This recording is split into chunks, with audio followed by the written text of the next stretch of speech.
Welcome students.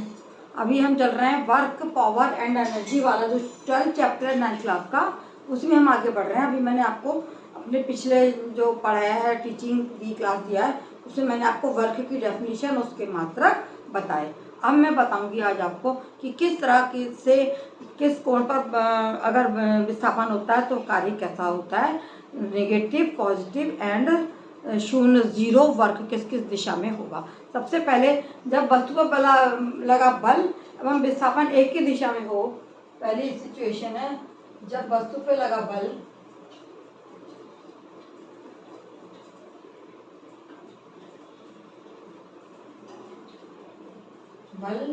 एवं विस्थापन माने वो अपनी जगह से किस तरह से हटती है। एवं विस्थापन एक ही दिशा में हो, एवं विस्थापन एक ही दिशा में हो, एक ही दिशा में हो, तो क्या होगा, एक ही दिशा में होगा तो हमारा थीटा बराबर हो जाएगा 0 डिग्री, है ना। थीटा जो है वो मात्रक वर्ग का, तो W बराबर F cos 0 थीटा, W बराबर F cos 0 लगा दिया और ये शून्य हो जाएगा, F cos 0 शून्य आ जाएगा, है ना। यानी बराबर FS2 ये हो जाएगा FS2, ठीक है। और इसकी W बराबर हो जाएगा यहाँ पर FS, यहाँ पे W बराबर हो जाएगा, नीचे लिख देती हूँ मैं, ज़्यादा समझ में। W बराबर हो जाएगा F और S। यानी इस सिचुएशन में क्या होगा कि किया गया कार्य सबसे अधिक होगा, किया गया कार्य अधिकतम। इस सिचुएशन में किया गया कार्य अधिकतम होगा, सबसे ज़्यादा होगा। कब? पहली क्वेश्चन आप देख लीजिए,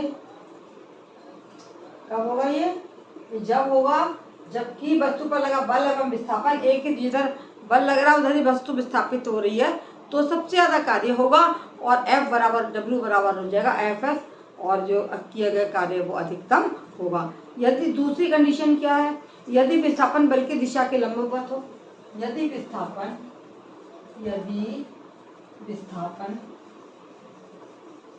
बल की दिशा के लंबवत हो, बल की दिशा के लंबवत हो, ये बात आप समझ लीजिए। लंबवत कैसे होगा, यानी इधर यदि बल लग रहा है, यहाँ पे बल लग रहा है और विस्थापन जो इधर को हो रहा है, ठीक है।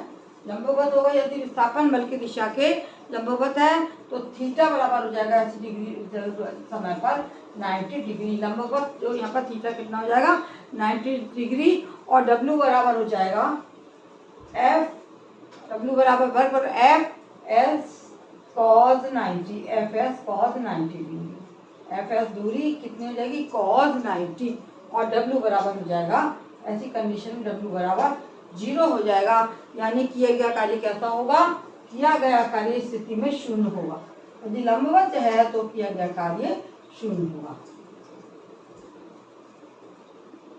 शून्य हो जाएगा, शून्य होगा, ठीक है। इसको हम शून्य ऐसे भी लिख सकते हैं, ऐसे भी लिख सकते हैं। किया गया कार्य क्या होगा, हिंदी में शून्य हो जाएगा। दोनों पोजीशन समझ में आ गई। जब उस पर बल विस्थापन एक ही दिशा में, तो ये हो जाएगा W बराबर F, तो किया गया कार्य अधिकतम होगा। ये क्वेश्चन आता है कि बल पे लगा कार्य में अधिकतम कब होगा और न्यूनतम कब होगा, तो ये आपको दोनों कंडीशन आपको फार्मूला लिख के बतानी पड़ेगी। जैसे यदि कोई कोली सर पर बोझ रखकर खड़ा हो तो वो कोई कार्य नहीं कर रहा है, समझ में आ गया, वो कोई भी कार्य नहीं कर रहा है। और यदि बल शून्य हो तो कार्य भी शून्य होगा, चाहे वस्तु में विस्थापन होगा। इस बात को समझ लीजिए, यदि बल शून्य है तो कार्य भी क्या होगा, शून्य होगा, और चाहे वस्तु में विस्थापन हो रहा हो। यदि 1 न्यूटन बल किसी वस्तु को 1 मीटर विस्थापित कर देता है, यदि 1 न्यूटन बल किसी वस्तु को 1 न्यूटन का बल लगा है, कितना 1 न्यूटन, किसी वस्तु को 1 मीटर विस्थापित करता है, 1 मीटर विस्थापित कर रहा हो,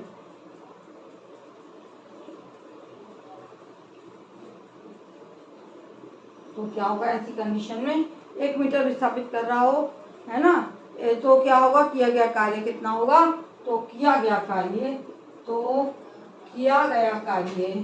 1 जूल होगा। 1 जूल, 1 मीटर विस्थापन हो रहा, 1 न्यूटन बल लग रहा, तो किया गया कार्य 1 जूल होगा।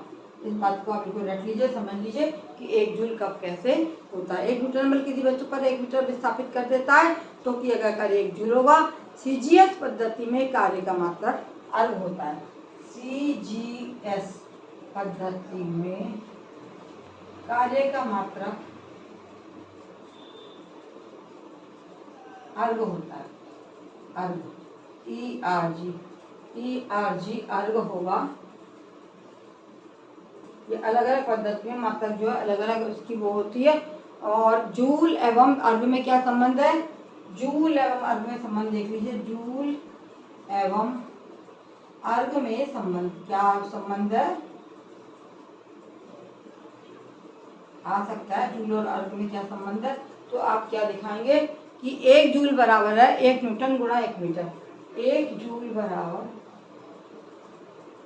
1 न्यूटन गुणा 1 मीटर। ठीक है, ये आप जानते हैं, अभी मैंने आपको ऊपर बताया है ना। 1 जूल बराबर 1 न्यूटन गुणा 1 मीटर। और 10 टू द बराबर 10 टू द पावर 5 डाइन बराबर 10 टू द पावर 5 डाइन, ये कहलाएगा। और गुणा 10 to the power 2 centimetre. 10 to the power 2 centimetre. जब ये चीज़ होगी तो क्या होगा कि बराबर 10 टू द पावर 7 अर्ग। 10 टू द पावर 7 अर्ग, यानी 1 जूल बराबर, 1 जूल और अर्ग में क्या संबंध है? 1 जूल बराबर 10 टू द पावर 7 अर्ग कहलाता है। ये हो गया इसका मात्रक। ठीक है, इसको समझ लीजिए, पढ़ लीजिए बच्चों। मेरे ये ऐसे क्लासेस है जिसके लिए आपको कुछ भी नहीं देना है, केवल आपको देखना है। देखते रहिए, समझते रहिए, उतार लीजिए और याद करिए।